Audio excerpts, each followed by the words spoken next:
આપો છો અરે કોકની ઝોનમાં જ્યાં હોય કોક વરરાજાની અને પછી વરરાજા કોઈ નિંદને કરે ને એટલે બધો જો પેલી કન્યા વિદાય કરવા માટે જો બધો બૈરો ભેગો થાય છે અને ભેગો થાય એટલે પછી તો ઘોણો ગોય છે હું ગોય છું કે ગુલાબનો ગોટો તમનો ગુંપ્યો બાપુબા આ ગોટાને કરમાવા દેતા નહીં આમ બાપુબા હું આ ધોંધરા ખિસ્સા ગુલાબનો ગોટો 6 મહિના પછી સોય હેતરમાં હેઠ 12 વાગે બપોરી બચાડું સોય તપતો હોય કરમાઈ જાય કે બાપ હે શું કરવાનું અને બાપુબા ગલ્લે બેઠે બેઠે જો પછી મસાલા મહડતા હોય અને કીધું મને રોટલું નહીં આવતી અલે ના જાલા કર શું કાલ કમાવું કશું સા નહીં કોઈ કોમ ધંધો કરવો નહીં કોઈ નહીં અને કે મને તો હું કરે તાન આ તો ઘણો બજારો એવો બહુ ભાવિક છું તે ખૂબ સેવા કરે છે આદમ્ય એટલે આદમ્યોની એ ખૂબ જાગવાની જરૂર છે વ્યસન મુક્ત થવાની જરૂર છે એટલે આપણે 25 રૂપિયા પેડા ના કરીએ કે પોટલી પીવાના એના હવાત થઈ પણ એક બાપુ રતનપુર બાજુ જવાય જેવું નહીં એટલે મેં કીધું હું સર એટલે યાર ના પૂછો તો મારી લાઈન જ નહીં હું કા પૂછો એટલે મેં કીધું કયો ખરા કોકનારો કોમ લાગે એટલે કે બાપુ નહીં પૂછો રતનપુર બાજુ જે જાય છે ને વળતો થાય છે ને એ ડોલતો જ આવે છે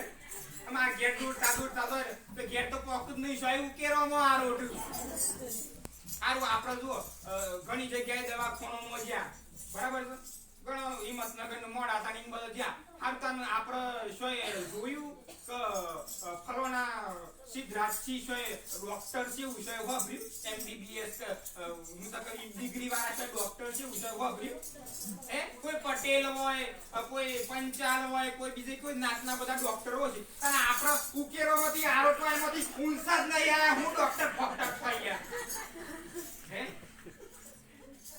સમાજમાં જાગૃતતા લાવવાની જરૂર છે હજુ સમય છે હું તો કહું છું આપણે થોડુંક કે થઈ ગયું પણ આ પાછળની નવી જનરેશન તો નવો બાળકો છે ને એ ઓને કોઈ સંસ્કારનું સિંચન કરજો એટલે હું તો કહું છું ભક્તિ ના થાય ભજન ના થાય તો કોઈ નહીં પણ ઘેર થોડું બાળકોનું સંસ્કારોનું સિંચન કરજો થોડું ભણતરમાં ધ્યાન દોરજો જો ભણતર આવશે તો બાળકનામાંથી ઓટોમેટિક પરિવર્તન આવશે હા ભણતર હશે તો બધું થશે હા અને દીકરીઓનું ખૂબ ધ્યાન રાખવાનું હા અને દીકરીની કોઈ હગઈ પૂછાય ને બાપ તો હું મુસન પાત્ર કે કોઈ 50,000 પગાર છે મે કે હવે 50,000 હું નાચો તો પેલું પાત્ર જોજો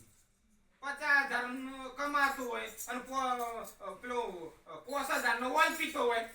શું કરવા દીકરીને સુખી કરે દુખી કરે બે માળની બિલ્ડિંગ ઉપર રોવરાવ ના રોવરાવ એટલી ખબર નહીં પડતી આ ધોન રાખવાની જરૂર છે મા બાપની એટલે ખૂબ લોભ લાલચમાં ફસાવું નહીં હા આ સંસારની અંદર ખૂબ સ્વાર્થ ભરેલો છે પણ આપણે નિસ્વાર્થ ભાવે પરમાત્માનું ભજન કરવું એટલે એક વાણીની અંદર સમય થાય કેજો એ તારી